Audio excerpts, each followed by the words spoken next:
Mari kita berdoa sebelum kita mendengarkan sharing hari ini. Bapak, terima kasih, kami bersyukur buat kebaikan-Mu. Kasih sayang setiamu gak pernah habis dalam kehidupan kami. Kami mendengar perkataan-Mu, biar perkataan-Mu ini sungguh-sungguh menjadi kekuatan buat setiap kami. Dan kami boleh berdiri tegak di tengah-tengah keadaan dunia yang semakin kacau balau ini, Tuhan Yesus. Tetapi kami tetap berdiri dalam kebenaran-Mu, Tuhan. Terima kasih Bapa. Kami sudah berdoa dan mengucap syukur dalam nama Tuhan Yesus. Kami sudah berdoa dan bersyukur. Haleluya. Sama-sama kita katakan amin. Puji Tuhan. Apa kabar kita hari ini? Saya percaya semua dalam keadaan baik dan semua dalam keadaan luar biasa. Hari ini saya mau kasih judul sharing saya, jangan melupakan Tuhan dalam perencanaan. Dan jangan melupakan Tuhan dalam perencanaan apapun dalam kehidupan saudara dan saya. Mari sama-sama kita buka Yakobus pasal yang keempat, ayat yang ke-13 sampai dengan ayat yang ke-17. Jadi sekarang, hai kamu yang berkata, hari ini atau besok kami pergi ke kota Anu, dan di sana kami akan tinggal setahun dan berdagang serta mendapatkan untung. Ini kan sebuah perencanaan di mana orang pergi untuk merencanakan segala sesuatunya dia akan buat untuk mendapatkan untung di depan.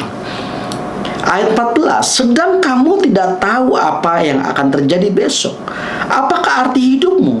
Hidupmu itu sama seperti uap yang sebentar saja kelihatan lalu lenyap.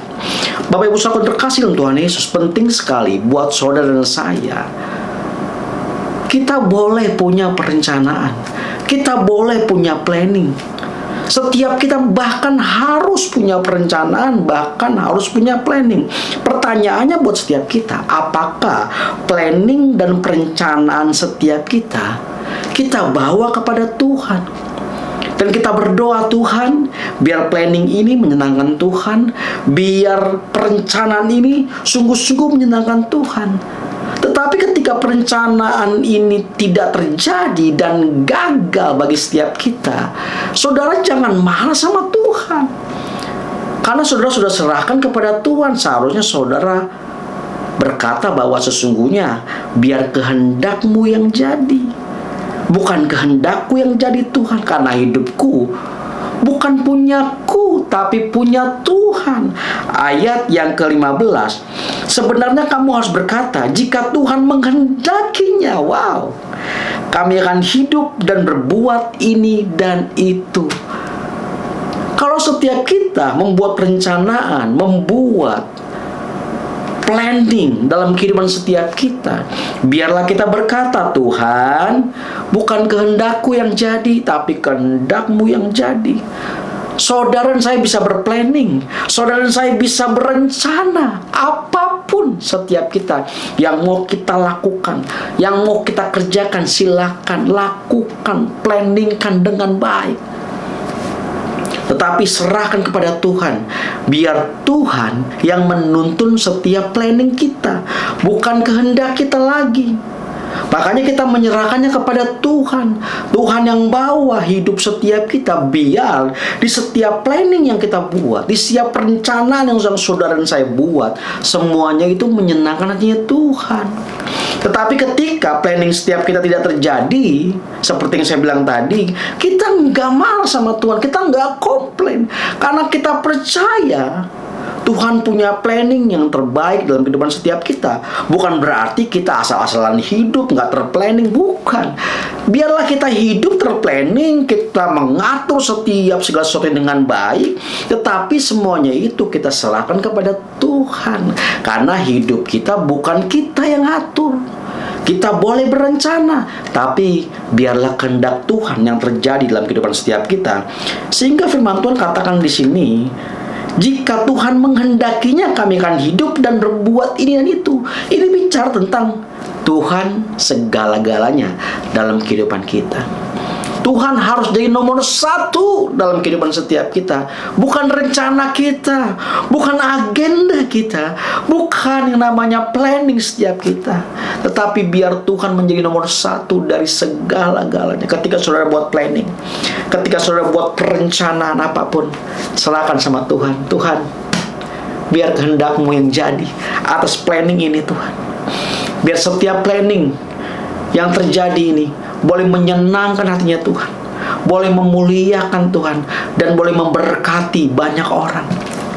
Ayat yang ke-16, tetapi sekarang kamu memegahkan diri dalam congkakmu, dan semua kemegahan yang demikian adalah salah. Jangan sampai nanti ketika saudara sudah berencana dan terjadi, saudara sombong. Dan pada akhirnya saudara bermegah dalam apa? Kesombongan kita. Ini semua karena saya yang hebat.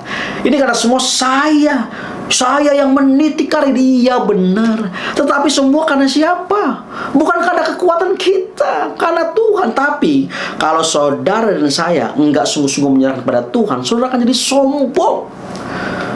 Saudara akan angkuh. Saudara akan bermegah dengan apa yang saudara bisa capai, apa yang saudara bisa raih.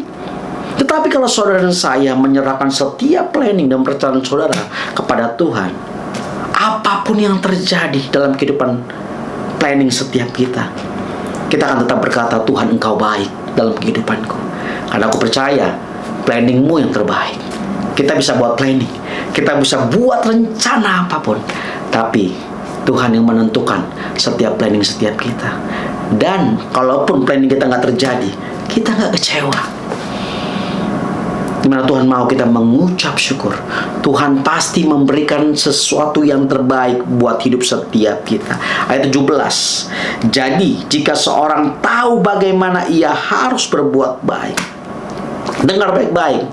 Jadi jikalau seorang tahu bagaimana ia harus berplanning, dengar baik-baik, dia harus berencana. Di mana rencananya itu dia serahkan kepada Tuhan, di mana rencana itu dia berikan kepada Tuhan, di mana ia merencanakan segala sesuatunya, tetapi bukan apa keuntungannya, akan pengejarannya dalam planningnya itu, tapi diserahkan kepada Tuhan, maka Tuhan yang akan ambil alih. Tapi kalau tidak, dengar baik-baik, orang ini tidak melakukannya, ia berdosa. Ia akan jatuh berbagai-bagai dosa. Makanya orang yang sombong, orang yang angkuh akan jatuh ke berbagai-bagai dosa. Banyak hal.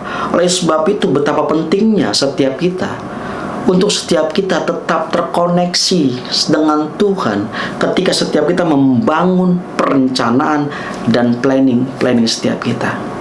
Kalau hari ini mungkin planning setiap kita Tuhan sedang hancurkan, agenda-agenda kita Tuhan hancurkan semuanya. Dengar baik-baik, Tuhan mau berikan agenda yang terbaik buat setiap kita. Kalau kita sudah menyerahkannya kepada Tuhan dan sesungguhnya itu belum terjadi, jangan marah, jangan kecewa sama Tuhan. Tuhan tahu yang the best buat hidup setiap kita. Kalau ada di antara kita hari ini yang mendengar tayangan ini, mungkin sedang diacak-acak planningnya, mungkin sedang digodok sama Tuhan planningnya, jangan marah, karena Tuhan tahu yang terbaik buat hidup setiap kita. Tuhan akan berikan yang terbaik buat saudara dan saya. Tetaplah berserah kepada Tuhan, tetap mengucap syukur. Mari sama-sama kita berdoa. Bapa, terima kasih. Melalui perenungan hari ini Tuhan, kami disadarkan, kami diingatkan Tuhan, kami bisa berencana, kami bisa berplanning Tuhan, tapi semuanya kami serahkan kepadamu Tuhan, supaya ketika rencana kami itu terjadi semua ya Tuhan Yesus, kami gak sombong, karena kami tahu Tuhan yang melakukannya buat setiap kami. Jangan sampai kami Tuhan Semua rencana dan planning kami boleh terjadi, tetapi kami menjadi orang yang sombong dan angkuh. Tolong setiap kami Bapa, mampukan setiap kami nggak mau melupakan Engkau dalam perencanaan setiap kami Tuhan. Kalau saat ini Tuhan, kami melupakan Engkau, mungkin ada teman-teman kami yang saat ini Tuhan, mereka sudah melupakan Engkau dalam perencanaan mereka. Ampuni mereka Tuhan, tolong mereka, di mana mereka boleh kembali dan berbalik untuk datang kepadamu dan menyerahkan segala sesuatu kepada Tuhan, supaya mereka mau Tuhan tuntun setiap rencana dan planning mereka Bapa. Terima kasih Bapa, kami bersyukur, berterima kasih buat kebaikan Tuhan. Tuhan, kami mau belajar, biar kehendak-Mu yang jadi, bukan kehendak kami Tuhan, tapi kehendak-Mu yang terjadi dalam kehidupan kami. Tolong kami, mampukan kami, kuatkan kami Tuhan Yesus. Kalau ada teman-teman kami yang menonton tayangan ini Tuhan Yesus, mereka diberkati, mereka dilawat Tuhan, dan mereka belum menerima Engkau sebagai Tuhan dan Juru Selamat, aku berdoa Tuhan, tolong mereka, jamah hati mereka, lawat mereka Tuhan, di mana mereka menerima Engkau sebagai Tuhan dan Juru Selamat dalam kehidupan mereka. Terima kasih Bapa, dalam nama Tuhan Yesus kami sudah berdoa dan bersyukur. Haleluya. Sama-sama kita katakan amin. God bless you.